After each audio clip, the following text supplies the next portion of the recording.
Good afternoon, ladies and gentlemen. If we could start our second session, which is a panel debate on India, Asia and the Indian Ocean.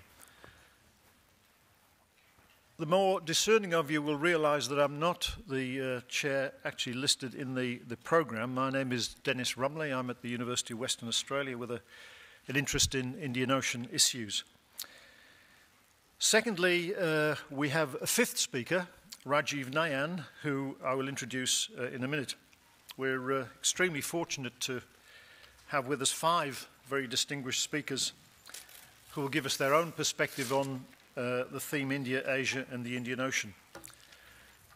What I intend to do is to introduce each of the speakers, raise a few issues, some more obvious than others, mostly fairly obvious, ask each one of them in turn to respond for about 10 minutes, which hopefully will leave at least 15 minutes for some audience interaction.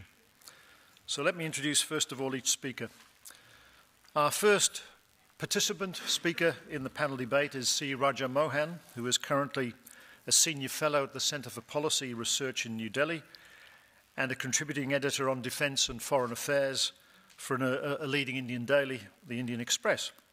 Dr. Mohan is now a member of India's National Security Advisory Board, and earlier he was Professor of South Asian Studies at JNU and Rajaratnam School of International Studies in Singapore. He has a series of books, including Crossing the Rubicon, the Shaping of India's New Foreign Policy in 2004, and Power Alignments in Asia, China, India and the United States, Sage 2009. And he's just completed a project on the impact of Chinese and Indian naval developments on the security of the Indian and Pacific Oceans. Our second participant speaker is Commodore C. Uday Bhaskar, currently a senior fellow at the National Maritime Foundation in New Delhi, who retired from the Indian Navy in early 2007 after 37 years of service. He's currently a contributing editor at the South Asia Monitor and a Reuters columnist. Until recently, he was director at the National Maritime Foundation for 2009 till 11 and was earlier associated with the Institute for Defence Studies and Analyses from 1989, where he served as deputy director and later headed the institute until late 2005. He was editor at Maritime Affairs and Strategic Analysis, is on the editorial board of Contemporary Security Policy, and has edited books on nuclear, naval, maritime, international security-related issues, over 60 research articles, and has been a guest lecturer and at other Indian and other military colleges. Our third speaker panellist is Dr. Biswajit Dar, who is Director General Research and Information System for Developing Countries, which is an autonomous institute under the Ministry of External Affairs. He's been intimately involved in the policy-making process for more than 2 decades and has been working extensively on the issue of trade and development, researching and writing on themes that are of all policy relevance. For more than 2 decades, Dr. Dar has been researching on the implications of the emerging regime of intellectual property rights for developing countries in general and India in particular. Dr. Dar has been interacting closely with a large number of institutions which are working on issues relating to his area of specialisation, and besides institutions based in India, he's been working with several international government organisations. Our fourth speaker panellist is Dr. Ramesh Thakur, is Director of the Centre for Nuclear Non-Proliferation and Disarmament at ANU, Professor of International Relations in ANU's Asia-Pacific College of Diplomacy, an adjunct professor in the Institute of Ethics, Governance and Law at Griffith. He was Vice-Rector and Senior Vice-Rector of the United Nations University from 1998 to 2007. He was also a Professor of Political Science at the University of Waterloo, Distinguished Fellow of the Centre for International Governance Innovation, Foundation Director of the Vasily School of International Affairs in Waterloo in Ontario. As editor of over 30 books and 300 articles and book chapters, and writes regularly for quality national and international newspapers, his most recent book is entitled The Responsibility to Protect Norms, Laws and the Use of Force in International Politics, Routledge 2011, and his next major project is the Oxford Handbook of Modern Diplomacy, co-edited with Andrew Cooper and Jörg Heine, Oxford University Press. And our fifth and final panelist speaker is Rajiv Nayan, who is a senior research associate at the Institute for Defence Studies and Analyses in Delhi. Dr. Nayan has been working with the Institute since 1993, where he specialises in export control, non-proliferation, and arms control. He was a visiting fellow at the Japan Institute of International Affairs in Tokyo, where he published his monograph, Non-Proliferation Issues in South Asia. He was also a visiting Fulbright fellow at the Center on International Cooperation, New York University. So as you can see, we have five very distinguished panelists speakers. As you'll all be aware, India assumes the chair of the Indian Ocean Rim Association for Regional Cooperation, IOARC, in November in Bangalore. And of course, Australia assumes the position of vice chair. Clearly, therefore, India potentially has a very key role in rebuilding Indian Ocean regionalism. Putting aside any definitional problems of the Indian Ocean region, there clearly exists a host of security challenges which lend themselves to the development of a unique brand of what I would call maritime regionalism in the Indian Ocean. Significant variations in the rate of regional state economic growth over the past 2 decades, the growing geopolitical significance of the Indian Ocean region, the impact of extra-regional states, among other things, makes the Indian Ocean region and the theme India, Asia and the Indian Ocean a particularly fascinating subject for panel debate. So I'd like the panelists, the speakers, to address some of the outstanding the challenging security issues in the region. I'd like them to consider the emerging, changing economic significance of the region. I'd like them to consider some aspects of the changing geopolitical significance of the region. Some have argued that the emergence, the Indian Ocean has seen over recent decades the emergence of the Indian Ocean as the nuclear ocean. And we have one expert on nuclear policy here who probably would like to comment on that. Clearly, there are many other issues and questions of change. Let me just mention a few which the panelists may or may not consider as well. Clearly, the most obvious increasing economic and military power of China and India, the increasing competition for resources around the Indian Ocean region, and especially in Africa and the Middle East, the challenge of meeting Millennium Development Goals in the Indian Ocean region, an issue raised indirectly by IAO this morning. The necessity for ageing northern economies and rapidly growing southern economies to meet energy security requirements. The ability and the willingness of regional energy niche states to meet regional and global energy demands and how that might occur. The regional and global growth in terrorism and piracy. The resultant necessity to collectively enhance maritime security. Increasing concerns over the exploitation of ocean resources both within and under the sea, an upsurge in the need to deal cooperatively with a range of environmental security considerations, including climate change, water, food, and indeed ocean management. And overarching all of that, the possibility of any kind of new Indian Ocean maritime regionalism acting as a framework for collective action in this region. So having said those few words, I'd like to hand it over to each of the panelists just to pick up any of those and any other issues related to the theme India, Asia and the Indian Ocean that they'd like to speak about. As I say, I'd like each of them to speak for about 10 minutes. I've been told to make a noise at about 8 minutes and then they will stop and then move on to the next panelist. So let's begin with Raja Mohan. Sit down. Let me begin by thanking Professor Mattu and the Institute for inviting me for this conference on India. I think it's a great theme. I'm glad to be participating in this conference. What I thought I'll do is really to look at 5 policy transitions that India is trying to confront as it deals with the challenges in the maritime domain, in the Indian Ocean in particular. The first transition that we're trying to deal with is the need to change the geopolitical conception. That is, what is the region we are looking at? I mean, there is a reference here to Asia and the Indian Ocean. My understanding is that the nations have been said to be imagined communities, so are regions, and the imagination of a particular region changes according to the circumstance. So I think what we're having is really today a transition from the notion of Asia-Pacific to a notion of Indo-Pacific. That until now, the dominance in East Asia has been the notion of Asia-Pacific because of the rise of China, the East Asian miracle, etc.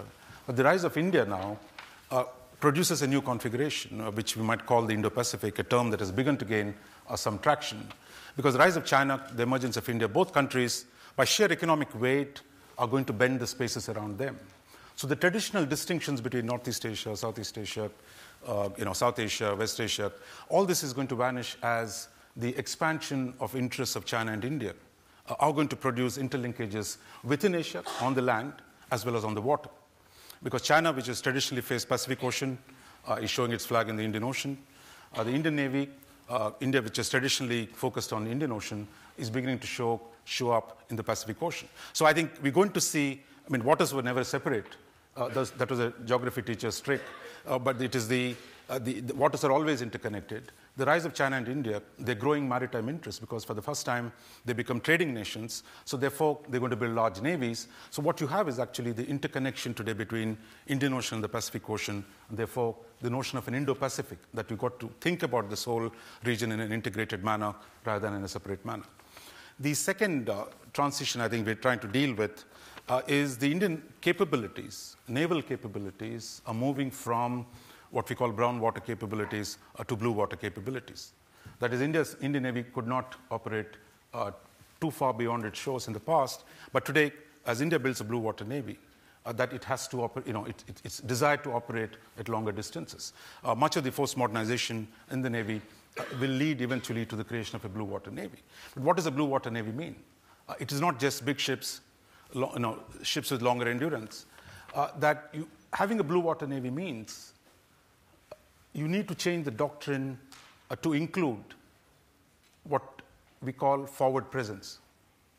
That is, you got to operate at distances long from your shores, and you can't fax your navy. Even if ships today, technology allows your ships to operate at longer distances. Their supply ships allow them to operate at longer distances. But the fact ultimately, you need bases, B-A-S-E-S. Which is a bad word in the general lexicon of the Indian discourse. We always said all foreigners get out of here, nobody should have bases. Bases were made a condition for membership of the non-aligned movement, all that stuff. But then you can't have a real blue water navy without having facilities, access points, political arrangements that will allow your navy to operate at longer distances. Well, navy, the basis word has become a bad word in Indian discourse.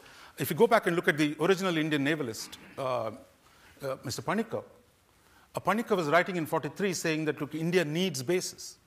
Any Indian maritime strategy will require bases, and he talks about Mauritius, he talks about Sri Lanka, he talks about Singapore, that India should have bases. That time it was not a bad word, till we made it a bad word. So therefore the question is, does India make special political arrangements to facilitate the operation of the Indian Navy far from the shores? So that's the second transition. The third transition we're looking at is that it is not just the change of the maritime doctrine. India also needs to change its broader understanding of its defense doctrine. That is, in the last 60 years, the Indian defense has been so focused on territorial defense. We're not in a good neighborhood, so we have a lot of border problems. Old borders, new borders, we had a lot of borders to deal with. Post 47, new borders were created with partition. China's entry into Tibet created a new border, which didn't exist before the subcontinent and China. So that was the focus of India's strategy in the last 60 years. But tomorrow, I think India will have to look at the question of developing the capacity to conduct expeditionary operations. Now, when Rajiv Gandhi came to power, India's two-way trade, total two-way trade in every year was $25 billion. $25 billion a year. Last year, it was $600 billion. In 2 years, it will reach $1 trillion of trade. Now, the exposure of India to international events, circumstances, changes in regions that produce natural resources for Indian economic well-being, today India will need to manage that situation. Though we can all be non-aligned and say nice things, but the fact is our oil, 70% of our oil comes from the Gulf. Increasingly, our mineral resources are going to come from Africa.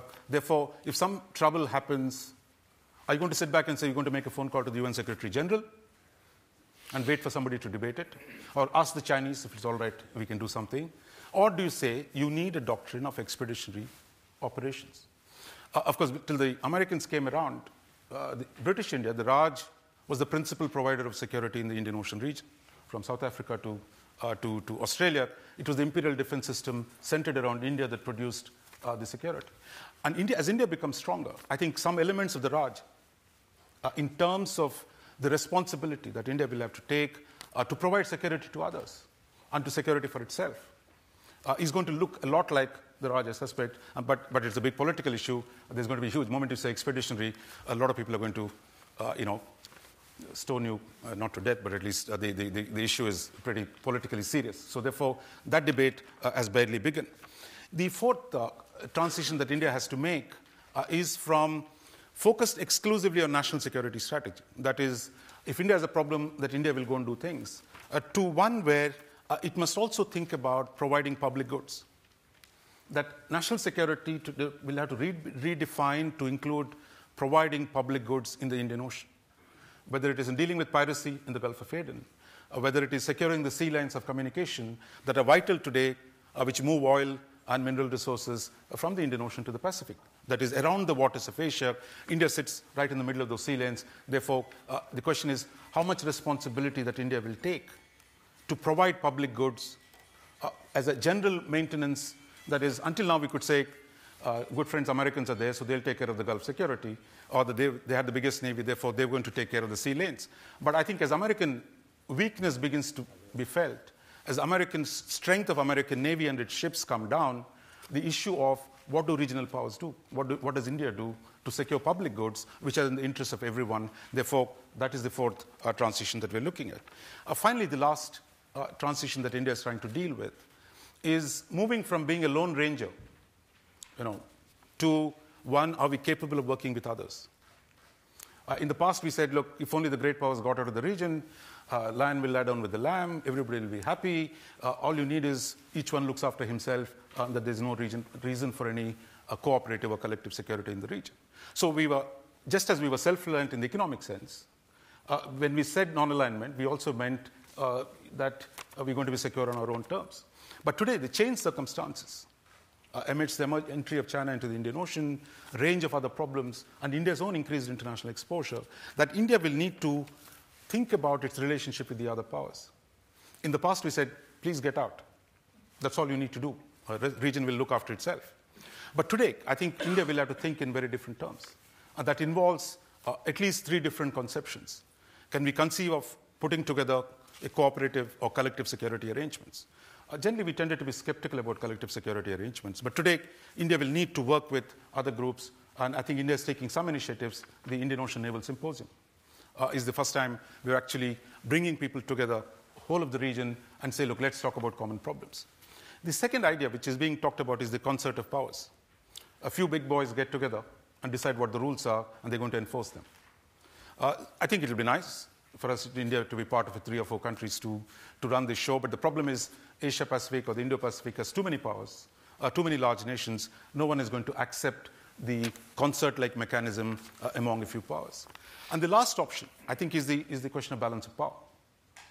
That if you can't do collective security, you can't do a concert, then the question is, how does India develop a balance of power system in the Indo-Pacific that will ensure stability? Because this region, the waters of Asia, if you think of Asia as a single littoral and their dependence on Africa, you see the Indo-Pacific littoral stretching from southern Africa to Australia and going up all the way into the South China Sea. So therefore, the question is, how do you produce a balance of power? I think the challenge is going to be pretty tough for us as the American naval power begins to decline, Chinese naval power begins to rise. It's been said, when there is a change in the distribution of sea power, you have a change in the hierarchy of the international system. Historically, that's largely been true. And today, as there is a change in the distribution of sea power, there is a decline of the American power and the emergence of the Chinese power, we're going to look at a very different order. And this requires responses that need India to break from its traditional aversion, dislike of the notion of balance of power, to one of actually saying, how do I construct a balance of power? That's not just about doing alliances with other powers. It's also a question of providing security to smaller powers. India has had a tradition, independent India had a tradition of a treaty-based security cooperation with Nepal, Bhutan, Mauritius, Maldives, and the Gulf states. We've had a treaty with Oman until 1971. So the question is, can India look beyond the notion, this general, we can go to the General Assembly, pass a resolution, or go to NAM or G77 and pass a resolution, to one of actually taking responsibility to build a security system, which involves thinking in terms of power, of organizing power, and of organizing balance of power in the Indo-Pacific. I'll stop here.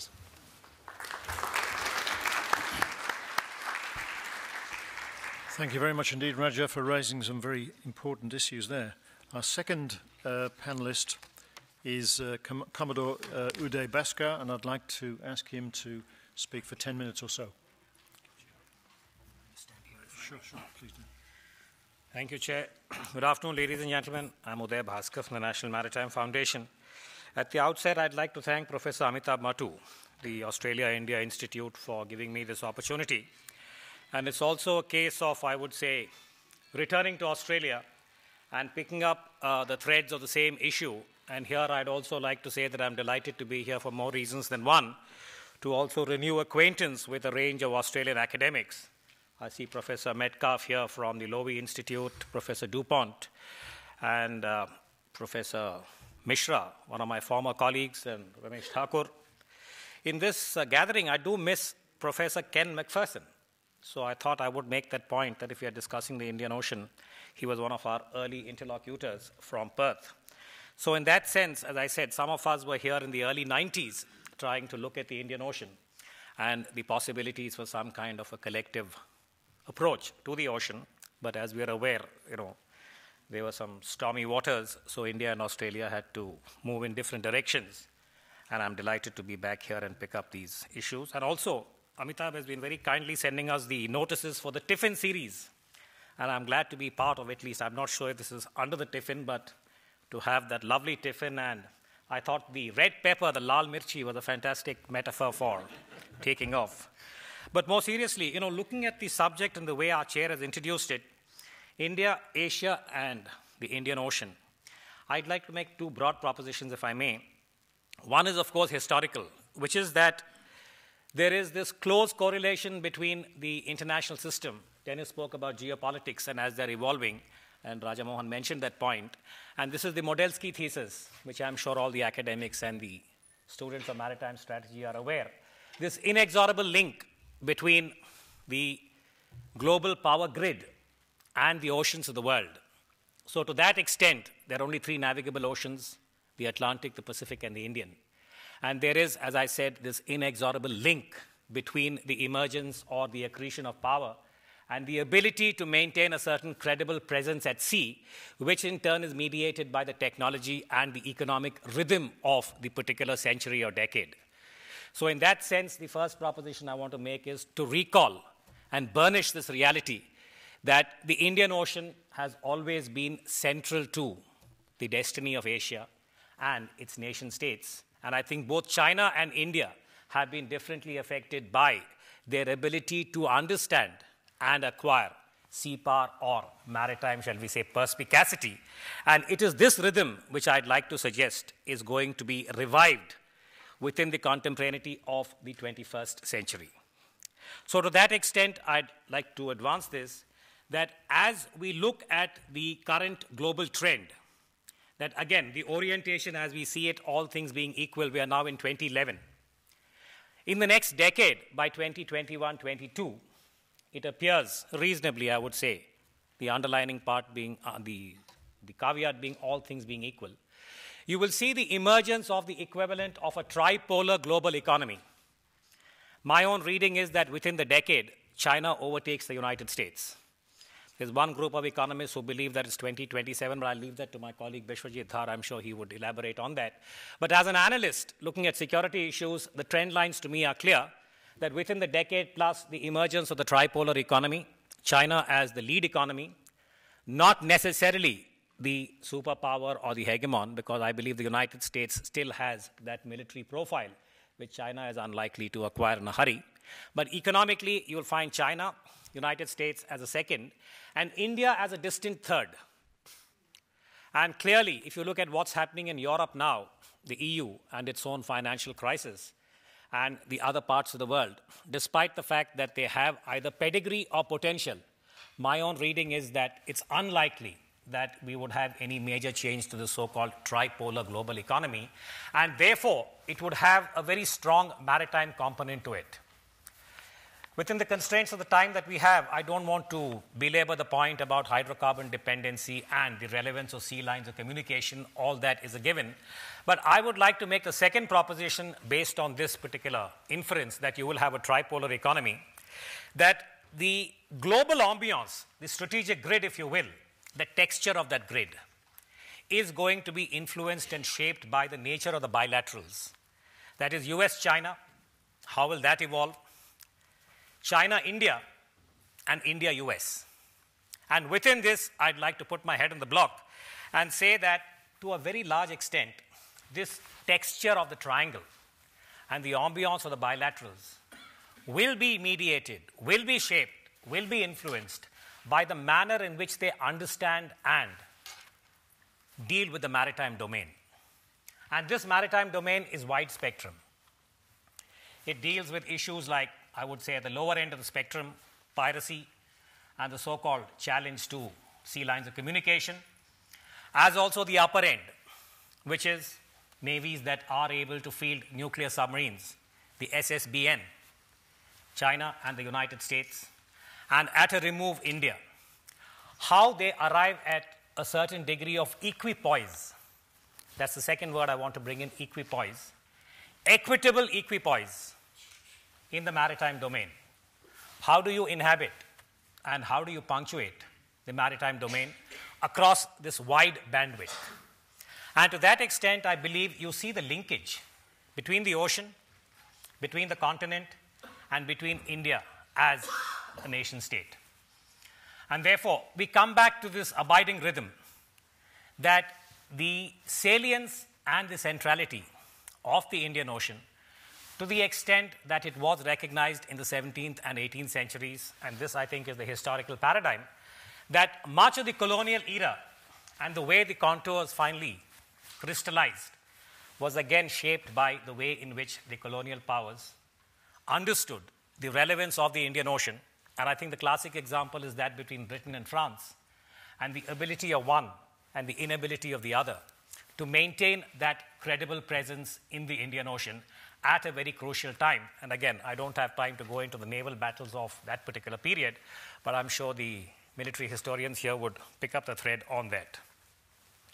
I'd like to conclude by making this last observation, that if you look at the Indian Ocean, I was debating, saying that to a very distinguished group like this, black belts of different hues, how does one interpret the ocean? So I initially thought of Foucault and said that shall I try and correlate power and discourse in relation to the Indian Ocean? Or alternatively, approach it from Baudrillard and talk about the virtual reality and the simulacrums that we create. Again, I don't have time to sort of work out the nuances of this, but I thought I'd come back to this question about discourses and power and how they have been relevant to the Indian Ocean. And since Raja spoke about the Indo-Pacific, and for a long time we have seen in the Cold War particularly, and the post-Cold War, that Asia was really, I think, a good example of the correlation between power and discourse. So therefore, in the Cold War, since it suited the compulsion of the day, you had the Middle East, which then morphed into something else, Middle East, and one often asked, middle of what and east of what? But then we had various parts of Asia, the way they were divided. And we in India, when I was entering security studies about 25 years ago, I was always intrigued by South Asia, because that seemed to be the shorthand for India and Pakistan. And China could not be discussed in South Asia because South Asia had a different connotation. And China was seen as part of East Asia. And that's when we suggested perhaps that the construct itself was invalid, particularly from a strategic perspective, and whether we could look at Southern Asia, because Southern Asia in a way subsumes the ocean also. And you are able to look at the region from the equivalent of Saudi Arabia to Indonesia, through Central Asia and parts of China.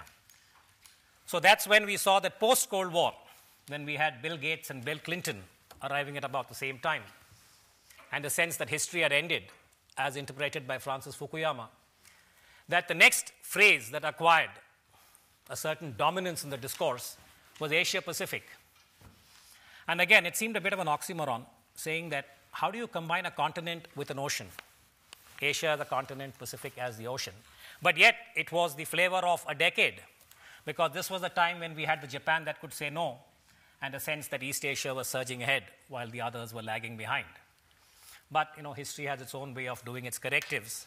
And therefore, I think now it would perhaps be appropriate to come back to this correlation between power and discourse and say that along with this emergence, the resurrection of Asia, the resurgence of Asia, that perhaps the Indo-Pacific combined or the Pacific-India combined, whichever way one wants to sort of choose, would be an appropriate way of looking at it, because the geopolitics is really going to be between the South China Sea and the way China interprets its own linkage between maritime issues and sovereignty, and the way in which it transits, the concept, not China, the way in which this transits the Malacca and comes into the Indian Ocean.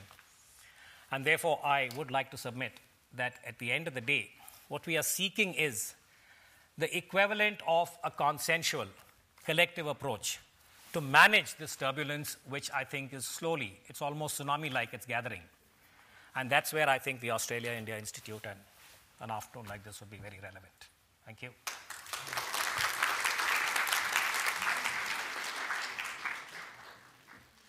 Thank you very much indeed, Uday, for yet another second stimulating presentation, and within a reasonable time frame as well.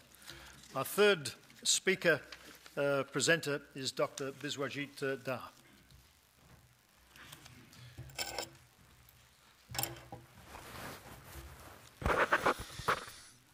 Thank you, Mr. Chair. At the outset, let me thank the Australia-India Institute for inviting me to share my thoughts. Let me mention to you, and you would have seen from the bios of the speakers, I'm the odd man out, because all the others could be dealing with strategic issues. I don't have any such pretensions.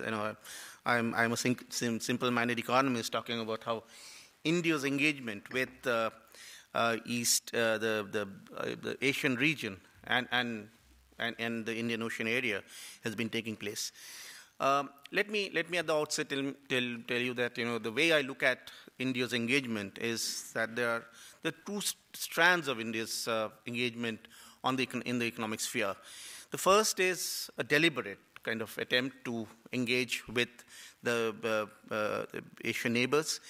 And here I would say that the most prominent of the initiatives that we have taken is the Look East policy and the subsequent steps that we have taken for fostering economic integration. And these have been a range of economic integration agreements, some of which have been concluded, and many others are in the pipeline.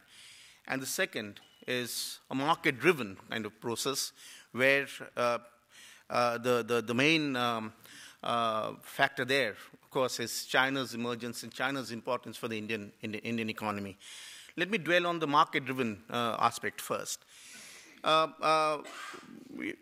Over a very short period of time, and in the country's history, 5-6 years is hardly a period that one notices,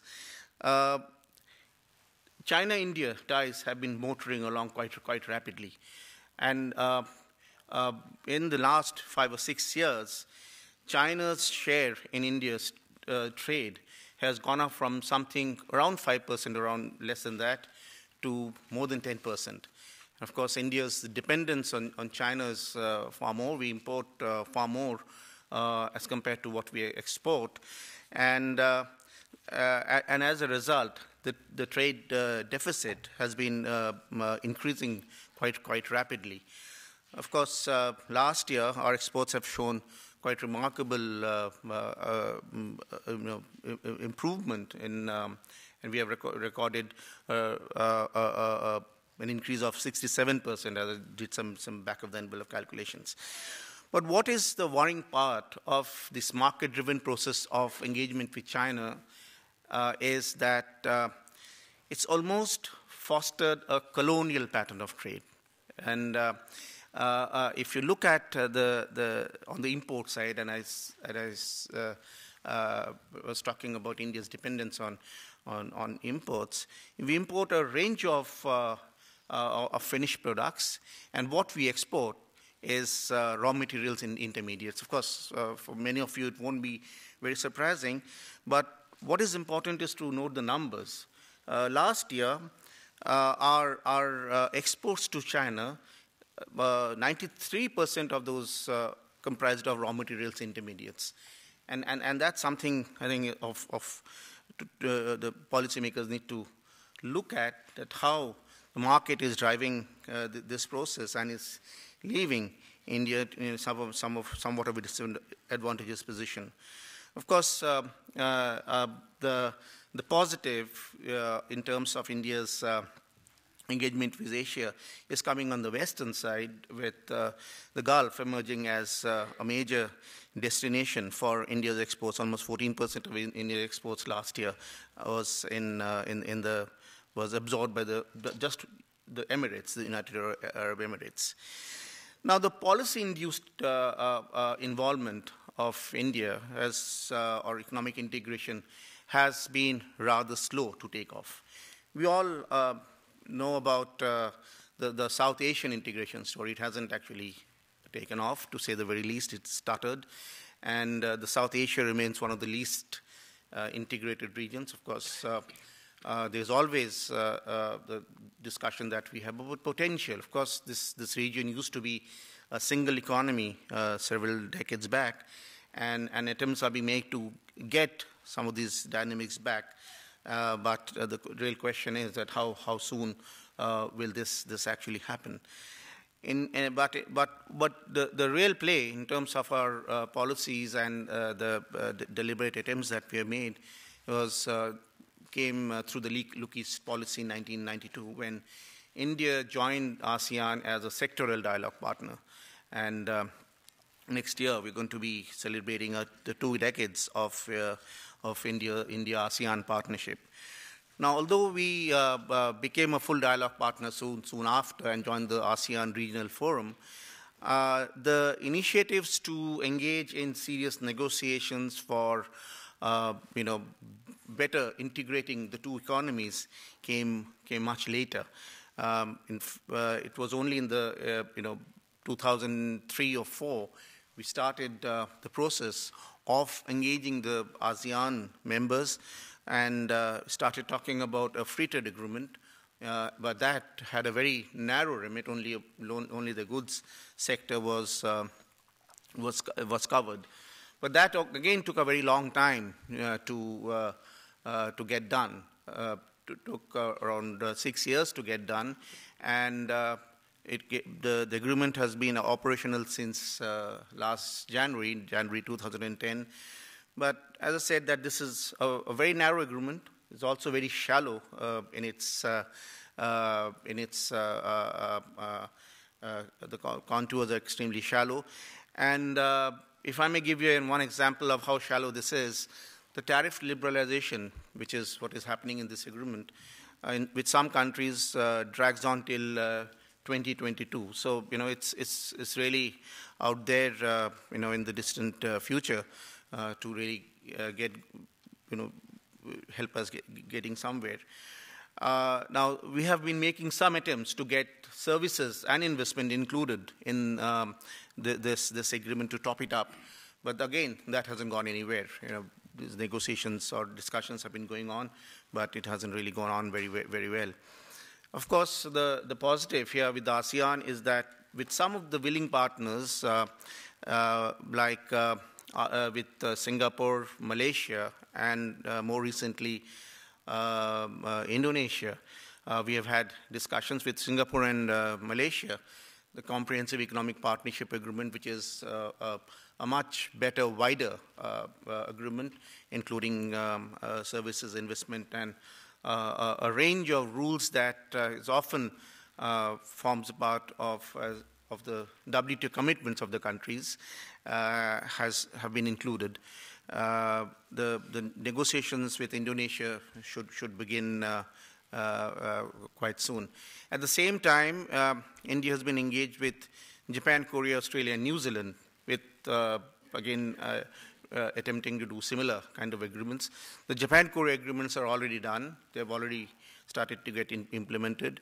The Australia negotiations have just commenced, and one hopes that this was going to be done sooner than later. Now, if one looks at the economic integration of Asia, that has, in fact, gone on to the next level in more ways than one through the Asean plus 6 process. And this has often been described as the hub and spoke model, where ASEAN's centrality is maintained. And the 6 countries, the northern Asian countries, China, Japan, Korea, and Australia, India, New Zealand, have got locked into this process to bring about what we now call the East Asia Summit process. What is important in the East Asia Summit process is that the founders of East Asia Summit got down to work on the blueprint for economic integration rather quickly, and without wasting much time. And a track 2 process of setting this blueprint in place was undertaken through the Comprehensive Economic Partnership for East Asia, the CEPIA, and this was, as I mentioned, a track 2, and this was accepted by the ministers in 2009. But the real challenge is that what would be the next step? How does one take the CEPIA process to the level of implementation, and how does this get locked into a range of trade agreements which countries have already sort of got into, and there are a range of rules, and harmonizing these set of rules is again a major challenge. Some of this process is on, but one has to see how this works out. Now, in the middle of all this sits the Indian Ocean the IOARC, Indian Ocean Region for the Association for Regional Cooperation. And this IOARC process, I'm afraid, since it was put in place in 1997, hasn't gone very far in terms of its the economic elements that we've been looking at. And there is also a bit of a debate around the IOARC as to what this regional cooperation arrangement should be doing. Should it be looking at the economic cooperation issues, or should it be looking at the larger strategic issues of the kind that some of my colleagues on this panel were alluding to? At this moment, we have been looking at a range of projects which some of these countries which have assumed membership in the past, they have put on the table. There isn't much traction on this process, on these projects. And one hopes that with India taking the responsibility of chair this year, and then followed by Australia, and most likely country to follow Australia would be Indonesia. So one hopes that India, Australia, and Indonesia would give some substance to this regional arrangement as far as the economic issues are concerned, on which there can be some level of cooperation between the countries. Now, finally, I would like to say a few words about the India-Australia CEPA, since the India-Australia-India Institute is discussing this has brought us all together. And I'll just wind it up. And to many of us, and our institute was involved in doing the feasibility study, we feel that the negotiations will benefit from the strong complementarities that exist between the two economies. India imports raw materials like diamond and gold from Australia, which is re-exports as jewelry. It's one of the top export items of India, and coal for meeting its energy needs. And so this looks pretty all right. But what really rankles is the huge trade deficit that India has in the trade, and the trade deficit actually has been increasing because of the growing energy needs and import of the raw materials. Now, of course, one would not like to sound mercantilist here, that we always want to balance trade and narrow trade gaps. But when trade deficit, the import-export ratio, as far as India is concerned, is 6:1, it sounds a bit, or the optics of it is a little uncomfortable for those who are actually pushing this agreement. Even in the services component, where India is supposed to be a services powerhouse, India has a large surplus on the services account. And again, the ratio is quite similar. It's 6:1 or 7:1. So I think that these will be issues that we will need to look at very closely as negotiations they gather momentum. But I'm sure that the CEPA process will give both countries and those interested in exploiting each other's markets a better opportunity to look at each other closely and to explore areas in which there can be trade can be enhanced for bringing in mutual benefit and for the larger consolidation of the gains that we have had from the various the integration processes that I've been talking about. Thank you for your attention.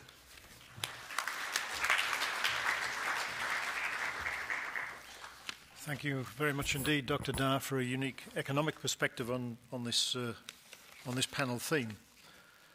Our fourth panel speaker is Dr. Ramesh Thakur. Thanks, Dennis. Let me add my congratulations to Professor Mattu and his staff at the Australia-India Institute for this splendid inaugural conference.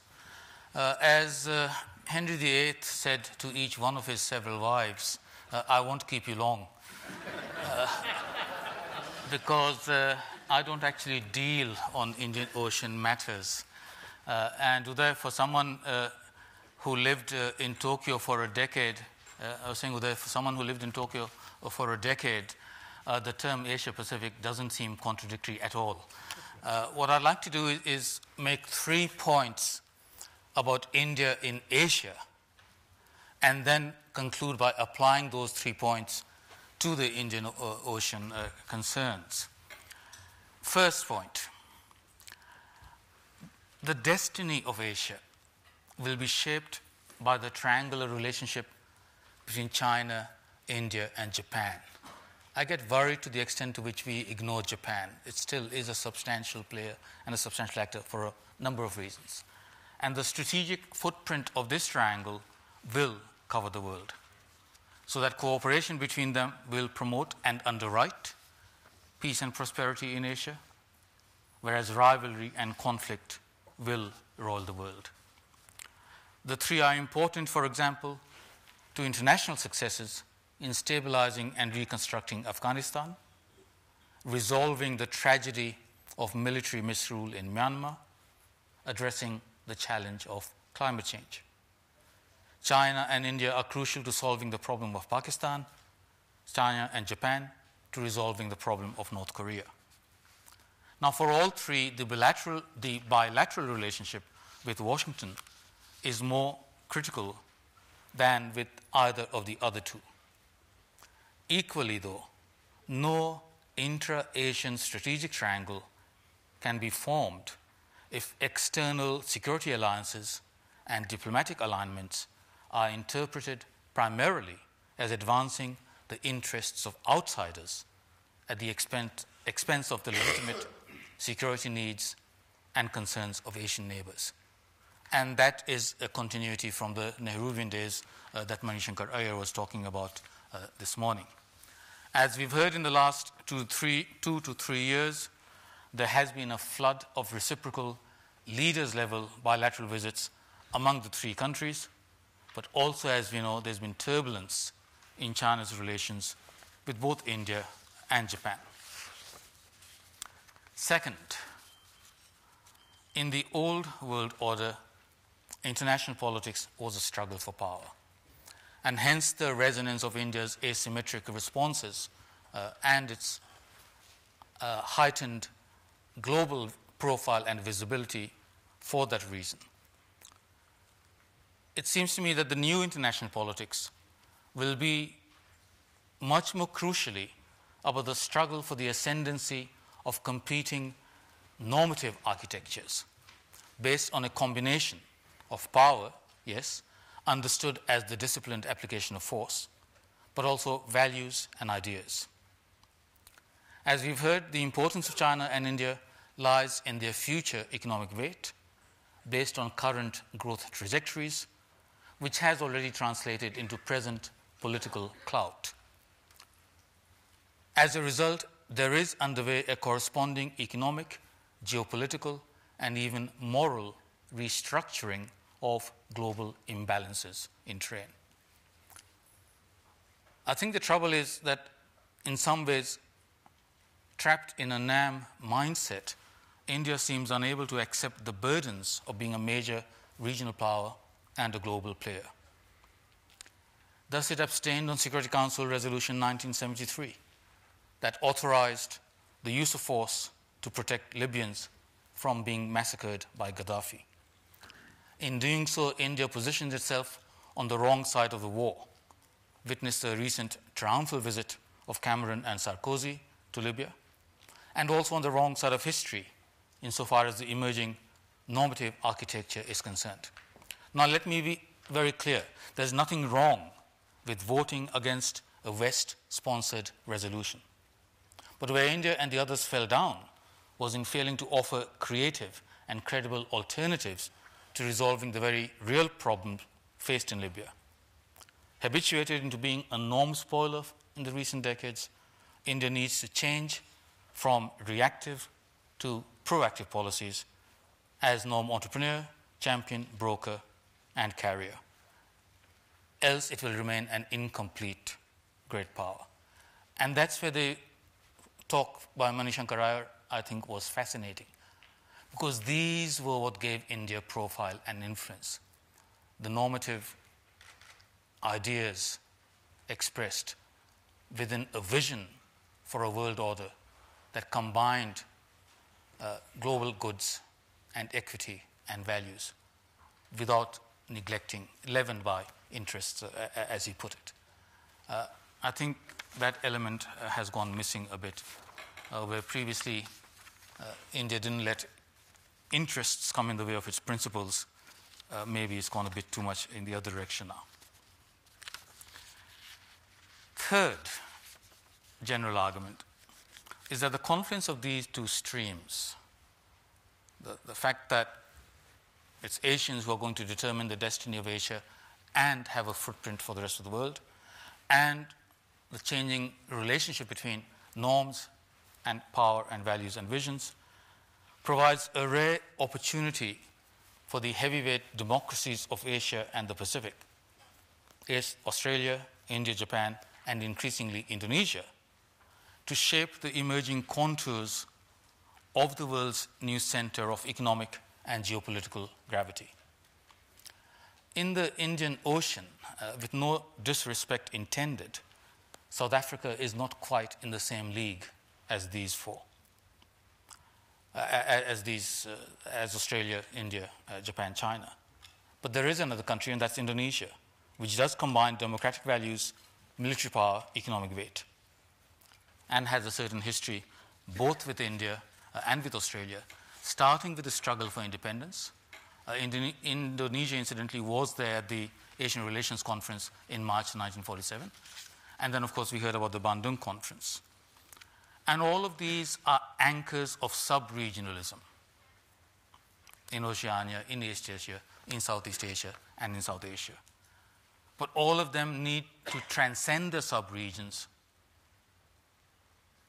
in line with the broadening and in lengthening train of interests and acquire regional and even global aspirations and roles.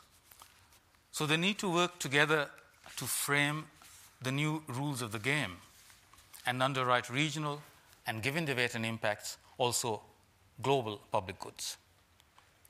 But India's reticence in defending and promoting values while also protecting its interests could prove a major obstacle to a partnership, even informal partnership, emerging. Let's remember that these four countries, this group of countries now come together, five actually, come together in the G20, potentially the best crossover point between legitimacy, representation, and effectiveness. And from our perspective, the G20 is the only forum that does bring together all the region's heavyweights without the complicating presence of any lightweight. What does this mean then, if these three general propositions, what does this mean if I want to apply it to the Indian Ocean?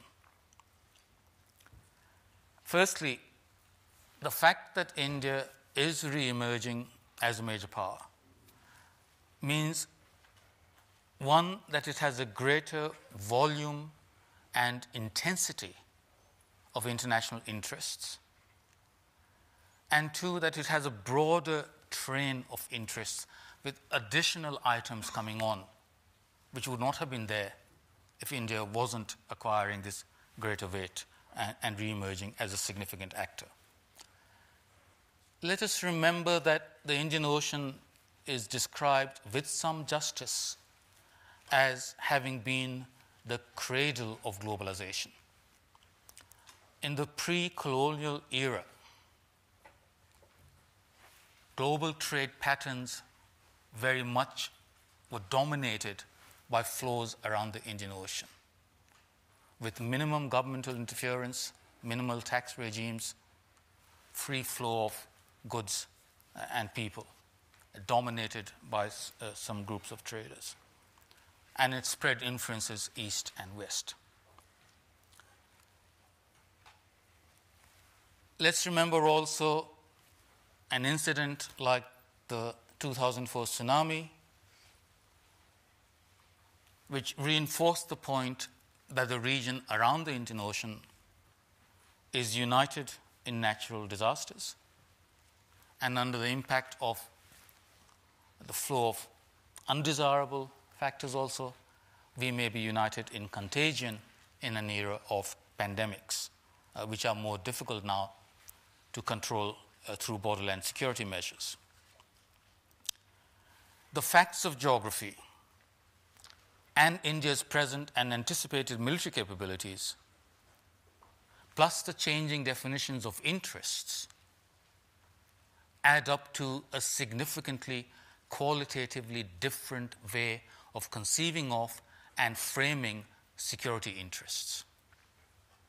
In today's world, particularly around the Indian Ocean, for India, given its peninsula jutting into the Indian Ocean, security will be a lot more about risk assessment and risk management across a broad train of items and interests, rather than old-fashioned, narrow military concern. Think of activities that India has been involved in for over a decade, and the link from the Malaccas to the Indian Ocean. Think of piracy. The Indian Navy first came to regional prominence with its activities in that regard around the Malaccas, and then we've seen that around the Gulf of Aden of Somalia as well. Think of the importance of trade routes, energy security, food security, supplies and markets. These are all going to grow qualitatively in importance for India as well as for China and Japan and some of the other countries. Geographically, India, by its very projection as a peninsula into the Indian Ocean, is a critical link in connecting two theaters that have been very important for security concerns for the world, really, and that's the Middle East and Southeast Asia. Then we've also got large numbers of overseas Indians spread around the Indian Ocean.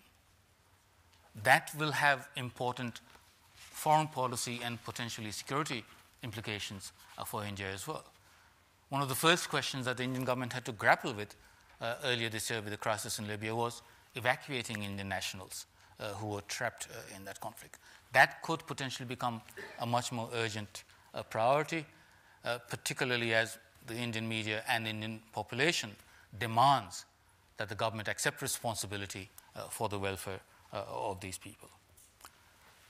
If then this is the result of globalization and India's rise as geographical factors shrink in importance, and if you combine that with the need for a normative thrust by India, what it means is that India will be required to be much more active and proactive, if not indeed the major player around the Indian Ocean, in the creation of new rules-based regimes, treaties and institutions, rules-based orders, including dispute resolution procedures. If you think of this phrase hegemonism, to me that has always meant the ability to write the rules of the game. If you have that capacity, of course you can structure the outcomes towards those that you want. It is that which is now under challenge as power and weight and influence shift from the old West to the new East. But that capacity to engage with others, to accept the responsibility that comes with greater power and weight and influence, means a willingness to engage from the start in writing or rewriting the rules of the game such that they combine your interests with the common interests of the broader community, such that they combine your interests with a vision for the future, such that they combine your core interests with the people-centered definition of values that enhance the common welfare of all people everywhere in conditions of security. Thank you very much.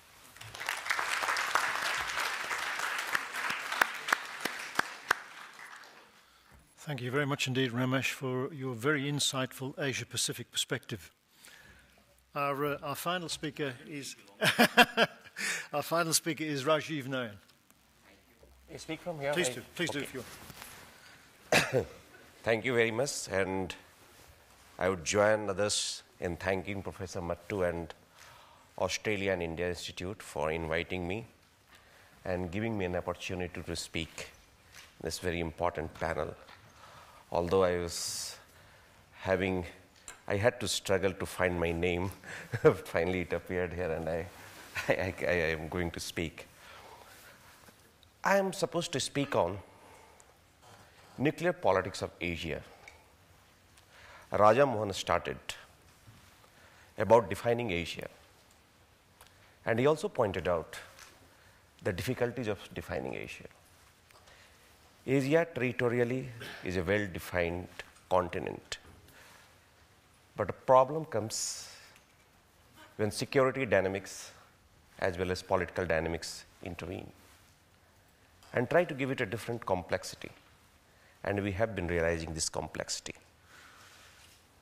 Pacific, as Commodore Bhaskar said, and Russia. Somehow we have not brought Russia in Asia. The presence of Russia and Turkey confused the definition of Europe. The same Russia is confusing the understanding of Asia. When we talk in terms of, and we talk for nuclear issues, Russia becomes important because it determines politics of many other countries.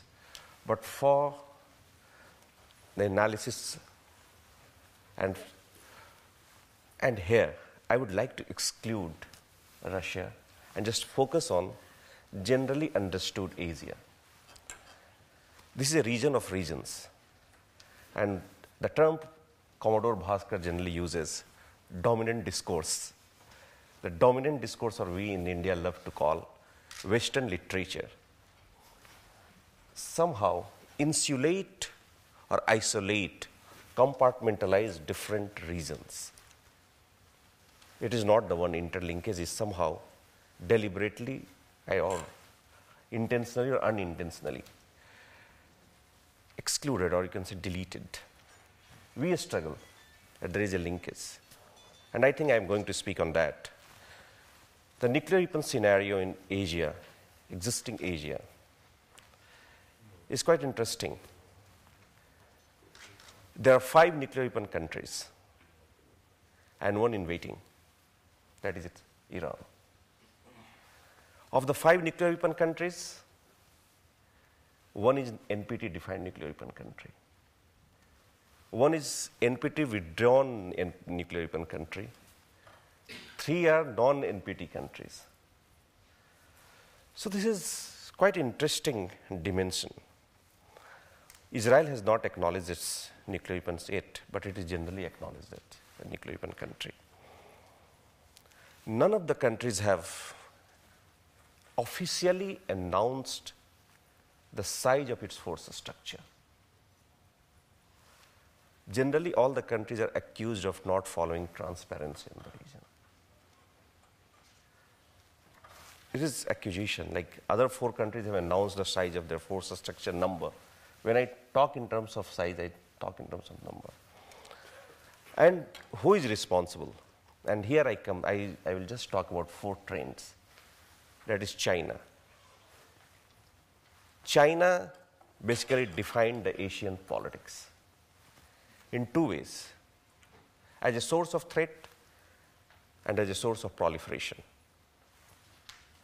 Because of China, other countries also had to just stay away from declaring the size or number of nuclear. This chain reaction, I can say.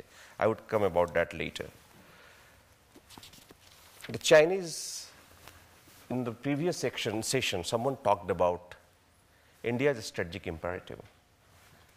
Why did India need nuclear weapon? Or was China a factor? Officially, it is not stated. India maintains that its nuclear weapons program is not country specific. But it is a well understood fact that China is a factor in India's nuclear weapons development program. Similarly, Professor Thakur talked about Japan. For Japan also, Chinese nuclear weapon program is a factor. Once Russia was a factor, now North Korea has been added to it. Now I come to proliferation, and Southeast Asian countries also I should add here. Just now, it is not a very dominant, you can say, or urgent necessity that the Chinese nuclear weapons should be deterred.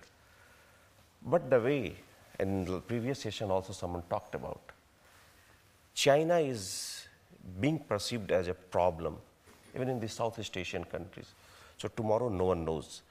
So this element of strategic uncertainty prevails in Asia regarding Chinese nuclear weapons. Till very recently, we heard about China supplying different items, warhead design to highly enriched uranium to accelerometers, ballistic missiles, to so many items. But suddenly, we don't hear. Occasionally, in some Senate hearings or some newspaper items, we hear about China's continued proliferation behavior. China is being projected as a stakeholder of the non-proliferation system. And we believe that its role in proliferation is deliberately downplayed or ignored. And this deliberate downplaying is a matter of serious worry. Because no one can say with certainty that the proliferation network has stopped or has been just dismantled. Now what we are hearing, something called AQ Khan network. I mean, that AQ Khan network, there is politics, different kind of politics. North Korea and Iranian states' complicity are complicity highlighted, but Pakistani complicity is not highlighted. And later also even AQ Khan is just exonerated, acquitted. And now he has come out with very interesting 10-page confessions in which he had highlighted that the stolen, or you can say the illegally transacted centrifuge items for enriching uranium were even transferred to China. And China was just struggling. And in fact, Pakistan, through this network, helped China. This factor was generally highlighted by some Indian writings, but generally ignored by others. And so this is a very important development. Now I come to the secondary players, second feature of a trend. The secondary players earlier were called India, Pakistan, and Israel. And very interestingly, these three secondary players did not bring about any kind of nuclear chain reaction. One may accuse of India as leading to Pakistan's nuclear weapons, but those who follow would acknowledge that Pakistan was already on the path of developing nuclear weapons. But now there are two possibilities, or you can say two new secondary players, North Korea and Iran, which may lead to new Asian nuclear chain reaction. The way North Korean nuclear weapons program is also being reconciled. If you talk to Russians, you talk to Chinese, no one is willing or no one is ready to maintain that very soon we are going to put pressure on North Korea to dismantle its nuclear weapons program. They are saying we'll have to wait, and wait may be infinite. And this infinite way is creating suspicions and creating uncertainty in the region. So what may happen in the way, United States is just reducing its nuclear arsenals. And suppose tomorrow it withdraws its protective nuclear umbrella, we'll have to watch Japanese nuclear behavior. The moment Japan goes nuclear, we have to expect that South Korea would follow it, and then Southeast Asian countries.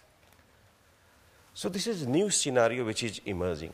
Similarly, in West Asia, the moment Shia nuclear weapon comes or Iranian nuclear weapons comes, we may expect reaction from the Arabs.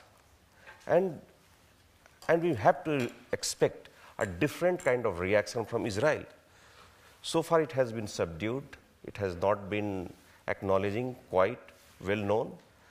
So how Israel reacts, that could also be very interesting. And so we can just expect a new arms race in Asia. Now I come to the institutions. Professor Thakur has talked about the relevance of regimes and institutions. But in Asia, we don't witness any institutions regulating, Asian institution I mean, regulating the behavior of nuclear weapons. There are, of course, institutions like Six-Party Framework, failed, ARF, talking shop, East Asia Summit, hardly working. There are institutions which are not working. So basically we have to use global institutions and global regimes. And what is the state of the global institutions and global regimes? NPT. NPT has been undermined. And other regimes have also been under, other, I can say, provisions of the non-proliferation of nuclear regimes have also been undermined in Asia. NPT, withdrawal. China, despite being an NPT member country, it's proliferating. Similarly, Iran, it is also being accused of. Then alternative mechanisms like PSI, Proliferation Security Initiatives, or other initiatives are all also being mooted. And this again focus or center is Asia. Then the Western countries are also trying to promote an Asian export control system. And in CISCAP meetings, I am told that he is from CISCAP. In CISCAP meetings, we strongly resisted and interact to another meetings why there should be an Asian export control system. Why are you providing another layer? Okay. Why are you providing another layer? Already existing systems should be put in. So this is, there again FMCT, Pakistan undermining it in Conference on Disarmament. Again, there are nuclear weapons free zone. Again, other weapons of mass destruction coming in the way. So these are very complicated scenario which is emerging. Nuclear terrorism, the center is again Asia, Pakistan. Sometimes openly acknowledged, sometimes just not acknowledged so openly. So now I come to the question, what is the emerging scenario in this situation? Suppose United States, because of its relative decline, withdraws. This is known for offshore balancing, and because of its overstretching, what may happen? Are we going to witness preponderance of China, a new unipolar moments in Asia, or there will be some kind of unbalanced multipolarity? The emerging situation could be quite complicating, and it requires our attention. If we believe Stephen Walt, then he may say that any unipolar power may tend to be responsible, but we cannot just believe in international relations theory. It is not a Bible. It is not necessarily proved right. It is generally proved wrong. So in this situation, how are we going to deal with that situation? Professor Thakur talked about Japan and some kind of alliance. I have my problems with balancing in Japan. Japan is also declining. Is it willing? Is it willing to form any coalition? When it was a dominant force, it was so hesitant to form a coalition. It basically depended on the United States for its security. So these are the issues. I just in 1 minute, I will just wrap it up. So for India, what is the option?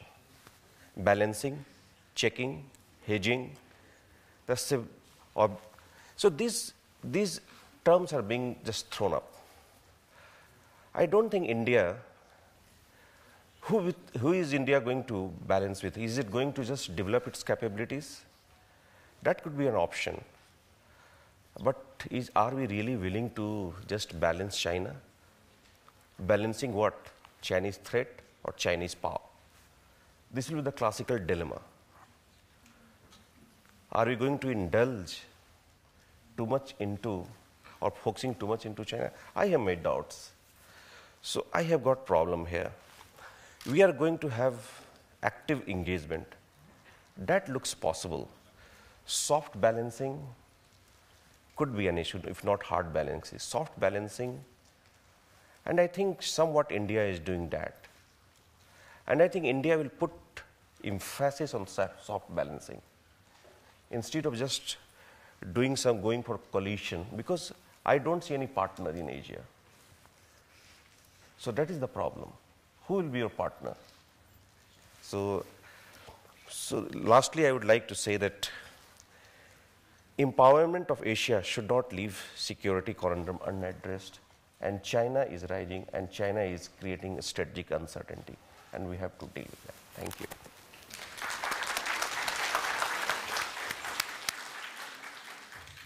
Thank you, Rajiv, for an important nuclear perspective. I know we started a few minutes late, so I think we have about 10 minutes available for questions to the panel. So would anybody like to raise any issues? Yes. Thank you, Chair. My name is Thank you, Chair. My name is Ashutosh Mishra. I come from Griffith University. Very fascinating presentation, sharp and succinct by the panel members. I want to toss a small question to the panelists today by taking a strand from Mr. Ayer's morning keynote address. From his address, we could make out that during the Nehruvian era, how ideology played such an important role in India's foreign policy, and how over the years this foreign policy is undergoing churning, especially in the last 10 years when India has been coming closer to the United States. So if I see this shift in a foreign policy paradigm shift in India, I'm forced to think over a statement which was made by the late National Security Advisor of India, Sri Jain Dikshit. He said, Ashutosh, morality and foreign policy don't mix. I would like to have your reactions. Thank you.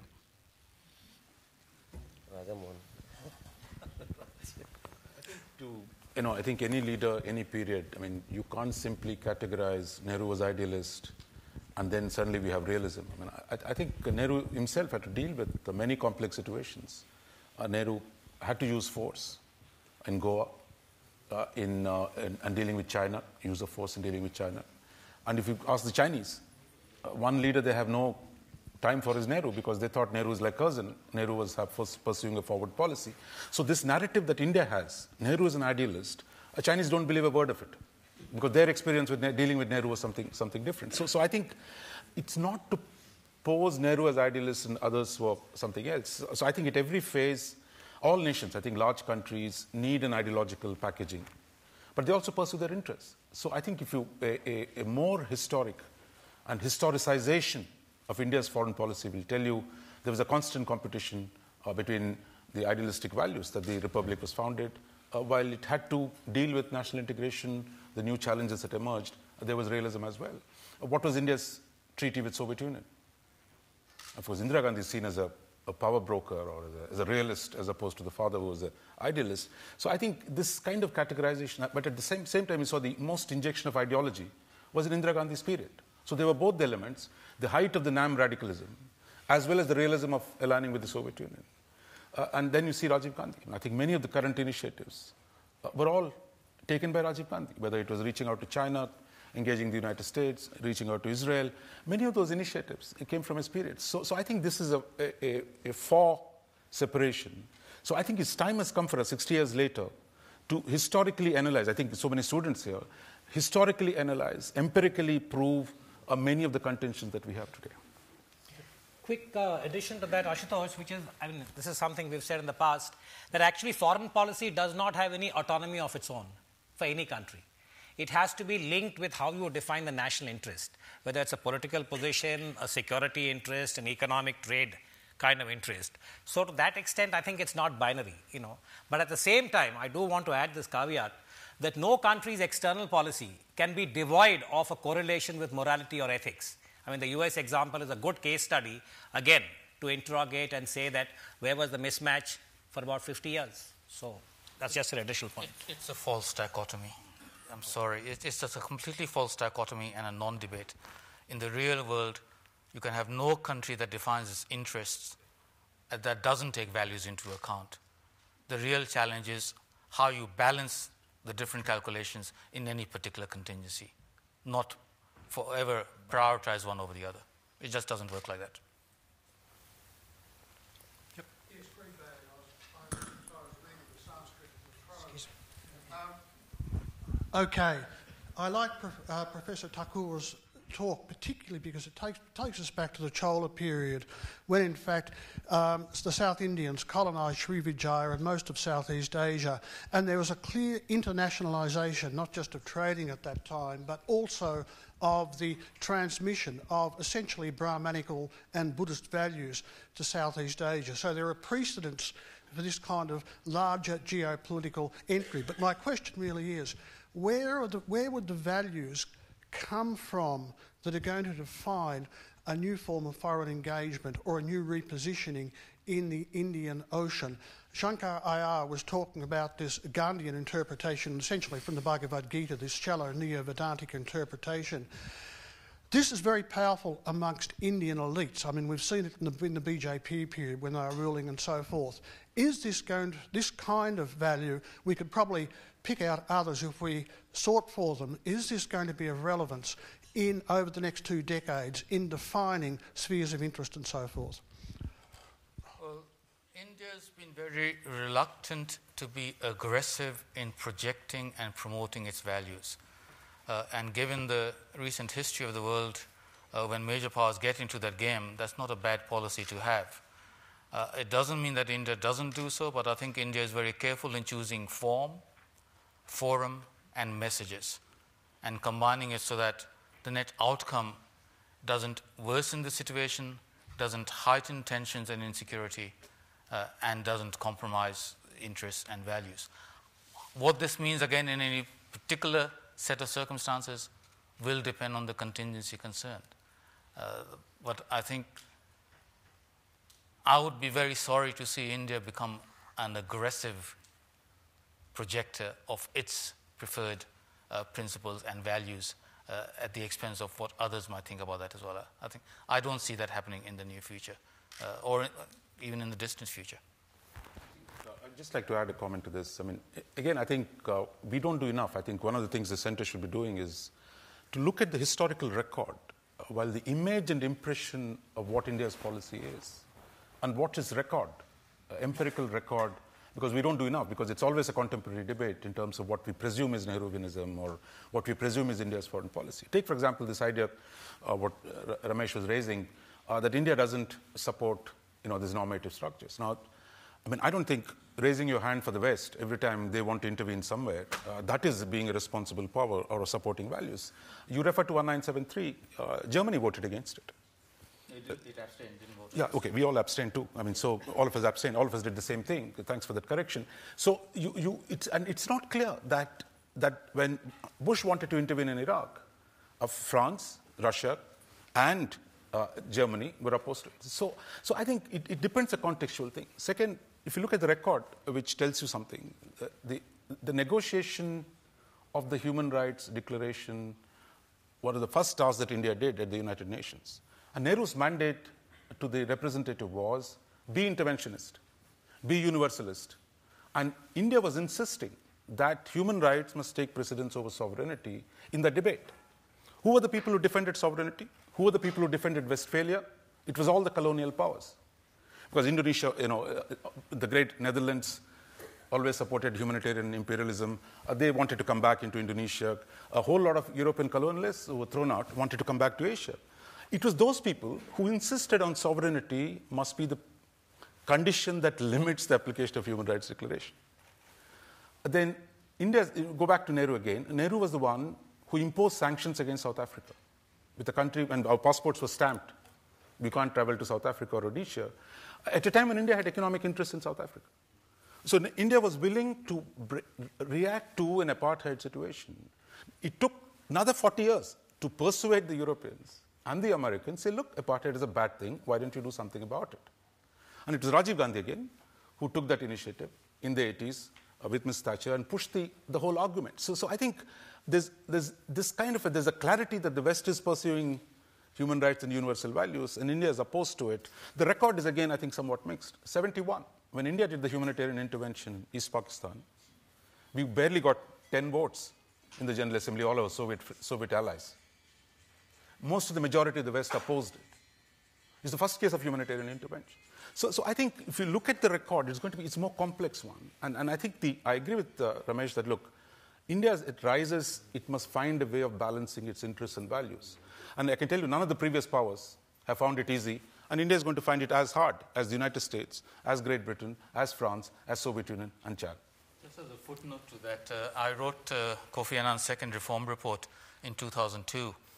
In the section on human rights, the biggest preemptive censorship of human rights clauses that we wanted to write in that was with respect to Washington, because there were elements in the American political discourse that would go ballistic at the notion of United Nations having intrusive oversight and enforcement powers on human rights over member states. I think we've got time for maybe one more question. Yeah. Hi, I'm Ajay. I'm a technologist, so I basically don't know much of this thing. I'm just, I have a question for the panel because everything seems to be restricted to China, India, and the US. Are we sort of jumping the gun on history? Is it time actually to rule out whole of Europe, all of Eurozone for its strategic interests in the Indian Ocean, etc.? I mean, is it the right time now to say that Europe is out of the game, any game in future? And are we going to see, for instance, coming back of, I'm very thankful to Professor Thakur for mentioning Japan, which still is the second largest economy, so to say. And third largest, sorry, I beg your pardon. And do we have to rule out whole of Europe? Do we have to rule out Russia in this region? And what's going to happen to the rim in Africa? Are some of these things going to emerge in the next 10 or 15 years? Thank you. Well, I think forget about Asia and the Indian Ocean. The way things are going, we can rule out Europe in Europe.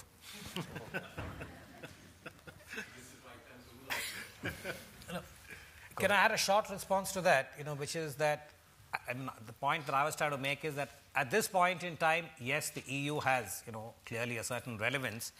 It is collectively has a GDP greater than that of the United States also. So in that sense, if you were to take a snapshot of 2011, the world would have 6 nodes of relevance: United States, EU, and Japan as being one side of the gradient in terms of their strategic orientation, and Russia with its WMD, China, and India as the other 3. I mean, that's the way I often cast it as a hexagon. But by the time you come to 2021 and 2025, that was the point I was making, the trend line is the tripolar single-state economy. The EU is still there, but its strategic identity would perhaps be either diminished or more closely aligned with the United States, and much the same for Japan. It's not that one discounts Japan. Japan has a pedigree, by the way, which is quite awesome. But the point is, where does Japan grow with its demography and its current political DNA in terms of the next decade? I mean, that's the point I was making. And EU in the Indian Ocean, incidentally, will always be a secondary player because they don't have the capacity now. The EU does not have autonomous naval/maritime capability to be relevant in the Indian Ocean. That's the short point. The serious answer is, I think you've seen the contradictions and tensions of a single currency without full fiscal integration or common defense policy or common foreign policy or political union ripen and burst. I don't see that being solved. I think major single European countries will still have roles. But I think the European Union, as a single actor, is past its high water mark. I just don't see that changing in the near future. Well, then that becomes a different question. Yeah, that's a different question. Just to pick up Ramesh's point, I mean, France and the UK, by some definitions, are included in the Indian Ocean. Individual countries, yes, but not the EU. Yes, that's yeah, the point. that's right. Yeah. Sure. I just wanted to say, and I think what we're seeing is really a historic shift in the distribution of power that is taking place in the international system. And there, I think the hierarchy is going to change. Which ones will figure at the top? And that's a question I think today is quite clear that US and China are going to be at the top. If India keeps its economic growth rate, it has a good chance of doing that. European project, I mean, as Ramesh said, look, is in serious trouble on the Eurozone. So we always said Europe and Japan were economic giants but political pygmies. That has, in a sense, got reinforced today. I mean, Europe today, as Kissinger asked, does it have a phone number? If I have a crisis, I can call. They have a phone number these days. They have somebody called a High Minister, High Counselor for Foreign Policy. Collect. Just let me finish. And don't pay in euros. Sorry. Or US dollars. So see, look, I think while they have a number, that the capacity to pursue as collectively any policy is becoming difficult. And Japan, I think, has not been able to recover in the last 20 years out of its 2 wasted decades, the capacity to actually take the initiative and do some things. So I think in that sense, I mean, while China and India will be per capita income-wise much smaller than all the other European powers, because there is something called political will and the willingness to act and the willingness to conceive of themselves as having some kind of a manifest destiny, they're going to play a much larger role than countries which have a bigger economic product, at least in terms of per capita wise. No, again, in terms of I think the whole economic balance of power, as colleagues were mentioning, has shifted. I think and it's a fact today that both Europe and US are getting dependent on Asia, not to speak of China alone. And it's, no, but I'm talking of the reality. The reality today is that if you look at the next, foreseeable future, and I'm not talking about 10 years, I'm talking about this immediate future. It doesn't seem that both Europe and US are going to get their act together without really, Are we saying that from hindsight or foresight? From both. Just yesterday, IMF came up with their revised estimates about the next couple of years, and they're saying that the global economy is not going to recover thanks to what is happening in Europe and US. And this, I would say, as the shift of economic power and moving towards Asia is going to have a whole lot of dynamics unleashed on strategic and other issues. What they were discussing in terms of the strategic elements derives from the economic interests that the different countries have. If China is moving southwards, it's really the spread of China as an economic power, looking around for resources. They possibly done enough in Africa. They're now moving into Indian Ocean and Pacific, and that would be the quest for resources. I think, and this is going to play itself out over and over again. I think the fact that we never have enough time for discussion is a clear indication of the quality of the presentations that we've heard. And I'd like you to join me in thanking all of our 5 presenters today. Thank you.